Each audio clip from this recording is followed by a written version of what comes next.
Salve, salve galerinha, tudo bom? Começando aí mais um bate-bola com o Adam, né? Pedir desculpas aí pela demora na entrega das respostas.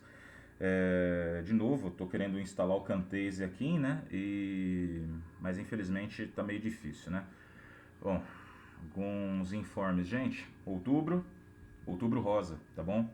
Vamos alertar aí nossas familiares, nossas amigas, fazer o exame preventivo de câncer de mama, beleza, gente? Isso é muito importante para todos nós e cuidar de quem a gente ama, tá bom? Todos nós juntos. Vamos lá então, gente. Começando as perguntas. Rodrigão Carvalho. Um sujeito com hiperplasia benigna de próstata aos 50 anos, é aconselhável o uso de finasterida ou só palmeto? Ou eles desregulam as taxas hormonais e seria mais interessante um controle de testo para não evoluir para uma hiperplasia maligna? Vi o Dr. Lair falando sobre isso e os perigos da finasterida. Gente, ó, eu vou falar uma coisa pra vocês. Eu odeio quando vocês trazem, como é que fala? Um questionamento vindo de outro cara, certo? Eu acho que às vezes isso aí é uma forma até de trazer confusão, tá bom? Em primeiro lugar, eu não gosto do Lair, não gosto dos seguidores do Lair, beleza? Eu acho que é muito sensacionalismo, tá bom? Vamos aos fatos. Um sujeito de 50 anos com HPA, a hiperplasia prostática benigna, HPB, é, não- é até um quadro esperado em decorrência das variações das taxas hormonais ao longo da vida, certo? O que a gente pode dizer?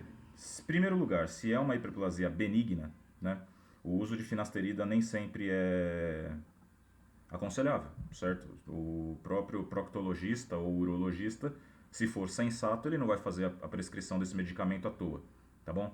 O só palmeto, na verdade, ele é um fitoterápico que tem por função controlar os níveis aí do DHT, tá bom? O que acontece? Sabe-se hoje que, na verdade, não é a testosterona o principal vilão aí no câncer de próstata, e sim o DHT e os receptores de DHT na próstata, certo? Você controlando o DHT, você teoricamente diminuiria os riscos, né, com relação à evolução do quadro, né? Hiperplasia nada mais é do que o crescimento do tecido, ok? Ele pode ocorrer de formas naturais, não necessariamente é um quadro patológico, tá bom? Diego Gonzalez. Missão: explicar por que eu não mijo quando tomo Franol, Iomax, Clenbuterol, Salbutamol e coisas do tipo. A bexiga fica estourando e o mijo só sai com muito esforço. Simplesmente pelo fato de que a regulação do peristaltismo, tanto da bexiga urinária quanto dos músculos responsáveis pelo reflexo de micção, ele é inibido por beta-adrenérgicos. O Iomax, né, você pode até falar, mas só que ele é um alfa-adrenérgico. Sim, ele é um antagonista. Beleza? Então, teoricamente, ele estaria propiciando o quê? A atividade beta-adrenérgica. Se você usa um agonista alfa-adrenérgico, você mija, tá bom? Tem até um estudo, né? Pena que eu não sei mexer nesses bagulhos de Camtasia aí, que mostra isso, entendeu? Intitulado Pharmacological Modulation of Uretic Peristalsis in a Chronically Instrumented Concisus Pig Model. Effect of Adrenergic and Nitrergic Modulation. Esse estudo é de 2015. Se você quiser, eu posso te passar. João Felipe, quais são os benefícios e eventuais malefícios do treino em jejum? Mesma coisa de sempre. Benefícios: você tem aí efeito de cortisol, certo? Um hormônio lipolítico. Você tem os efeitos do GH, que é maximizado. Malefícios, não vejo porquê. Queda de performance, talvez você tenha um pouco menos de força. Leva 3 tapas na cara para ver se isso não resolve. E acredita que nesses casos uma ceia que antecede o treino com mais carbo daria mais disposição para o treino? Não. Jorge Luiz Hildelmeier. Em que momentos é mais adequado fazer um deload no treinamento? E quais os benefícios diretos e indiretos? Cara, eu acho assim, quando você faz uma periodização de treino, é bom você fazer 4-1, beleza? 4 treinos de alta intensidade para um treino metabólico, que seria esse deload, beleza? Benefícios, você estaria Vamos ver. Descansando um pouco a sua musculatura, né? Trabalhando um pouco melhor diferentes formas de estímulo e recuperando alguns tecidos, né? Porque você tem que lembrar que não é só músculo que você está trabalhando, você está trabalhando também tendões. Leonardo Valcomônico Montan. Ah, pode ser uma pergunta tosca, mas hoje em dia, com esse tanto de informação exposta, a rapaziada tende a começar cedo com fármacos e pior ainda abusar. No caso de testo, ao invés de começar abusando da testo e se entupir de A para controlar o E2, na maioria das vezes sem nenhum parâmetro. O mais interessante não seria mandar uma dose menor de testo, já evitando assim a grande parte da aromatização, claro que vai ocorrer, mas com uma dose mais controlada e às vezes nem ser necessário o uso do IA, e isso acarretaria em ganhos bem menores. Olha, Leonardo, sinceridade, eu acredito que essa molecada tem que parar de se entupir com essas porras. Eu acredito que, assim, sendo bem sincero, hormônio não é para qualquer pessoa, tá bom? E realmente, molecada tá se entupindo de tudo. E não é só de testo, entendeu? É de tudo, é de trem, é de oxã, é da porra que seja. Então eu penso assim, não é uma questão de o que seria melhor. O melhor seria não usar. Ou se usar, usar com orientação. Augusto Loves Pucci. Metformina na refeição lixo para manter a sensibilidade à insulina alta é válida? Ou o efeito da metformina é acumulativo? Ô gente, sinceridade, cara, essas perguntas de metformina e lixo já estão enchendo o saco. Sério, todo bate-bola tem essas perguntas. Lixo é lixo, tá bom? Você come lixo por estratégia, tá? Você quer ficar aumentando sua sensibilidade à insulina no lixo? Não faz sentido. Não faz sentido, tá bom? Come o lixo. Aproveita a sua refeição. Renan Graglia. Androstenediana no fisiculturismo. Testo. Rodrigo Kemp, Vila Real. Adam, mesmo em cruz ou um teste low, acha que rola tentar manter a dieta de bulk visando o ganho de massa? Não. Alex Moreira. Clenbuterol altera TGO e bilirrubina? Cara, assim, eu tenho até aqui uns estudos farmacocinéticos sobre o clenbuterol, cara. O clenbuterol ele se absorve bem por via oral, seus níveis plasmáticos se alcançam em 2 a 3 horas depois da administração, se fixa 50% das proteínas plasmáticas, tem eliminação de 87% pelo rim nas primeiras horas e depois acaba se eliminando o resto do fármaco. 75% da substância é eliminada de forma inalterada. Ou seja, não ocorre, né, metabolização do clenbuterol via hepática, né? Então eu não acredito que você tenha alterações, né, dessas enzimas hepáticas por conta do uso do clenbuterol, ok? Eu já acho que talvez você tenha alguma alteração desses parâmetros por alguma outra coisa que você tenha fazendo no seu protocolo, tá bom, mano? Vamos voltar aqui. Quando há um platô em um protocolo qualquer, quais são as maneiras de sair dele? Muda o protocolo. Adam, gostaria que você comentasse um pouco dos benefícios de se alcalinizar o corpo. Eu não acredito nisso, cara. A evolução moldou seu corpo com tampão bicarbonato extracelular ao longo de milhões de anos, certo? Isso vem de vários grupos menores fora dos mamíferos, certo? Inseto tem tampão fosfato, cara. Tampão bicarbonato, perdão. O que acontece, velho?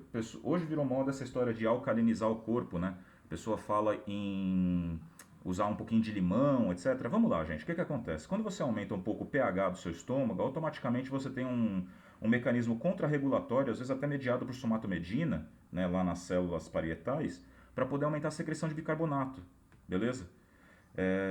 Via anidrase carbônica. Outra coisa, quando você tem esse reflexo de aumento de pH, automaticamente o seu rim ele atua de forma contrária. Ele aumenta a reabsorção de bicarbonato, ou seja, ele poupa bicarbonato. E aumenta a excreção do quê? De ácido. Beleza? É aí que você vai analisar o pH da urina. Você pode também titular isso baseado como? No amônio, que é a amônia provinda do metabolismo proteico mais um íon H+, certo? Então, cara, de verdade, bobeira, sabe? Eu já acho assim, mas só que o dia a dia do nosso cotidiano, a gente acaba tendo um aumento na acidez do organismo. Cara, Você mora numa cidade grande, entendeu? Você falar que você vai querer corrigir essas coisinhas menores, porra, velho, era melhor então você mudar pro campo. Por quê? Porque o tanto de merda que você respira, concorda comigo? Marcos Henrique, quem tem gineco, o que fazer para continuar ciclando com testo, visto que a cirurgia só sairá daqui a um ano? Ah, mano, complicado, né, velho? Eu acho assim, se você já tem isso, primeira coisa, você vai ter que controlar dois pontos, prolactina e o estrogênio. E aí eu falo estrogênio mesmo, né? Não só o estradiol, o famoso E2. Você vai ter que dosar estrogênios, que é estradiol, estrona e estriol, E1, E2, E3, certo? Por quê? Porque todos eles podem estar atuando ali no tecido mamário, né?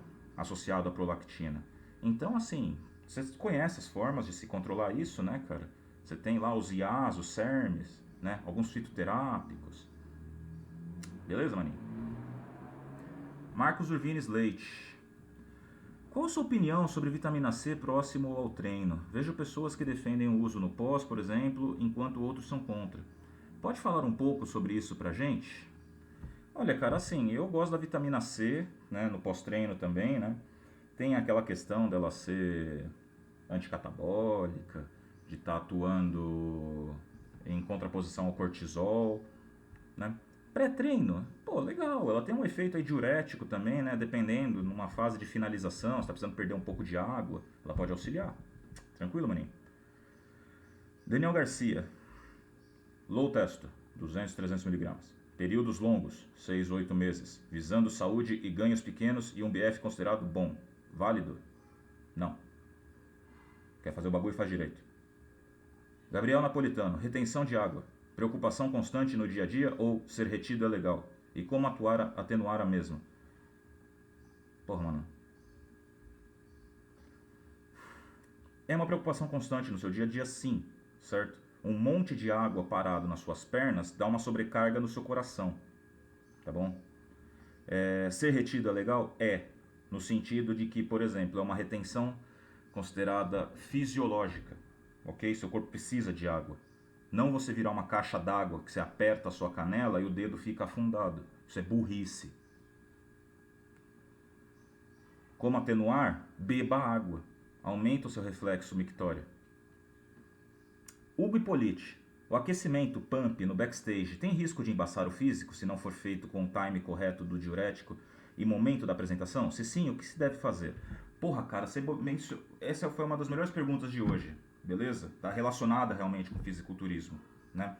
Hugo, o que que acontece? O aquecimento, o pump, ele tem por objetivo o quê? Aumentar a temperatura corpórea, beleza? Aumentar a vasodilatação e com certeza mandar um pouco daqueles nutrientes que você está ingerindo no seu carb up para o músculo, beleza? Aumentar a síntese de glicogênio, etc, correto? O que que acontece? Muita gente no passado, eles procuravam zerar a água, né?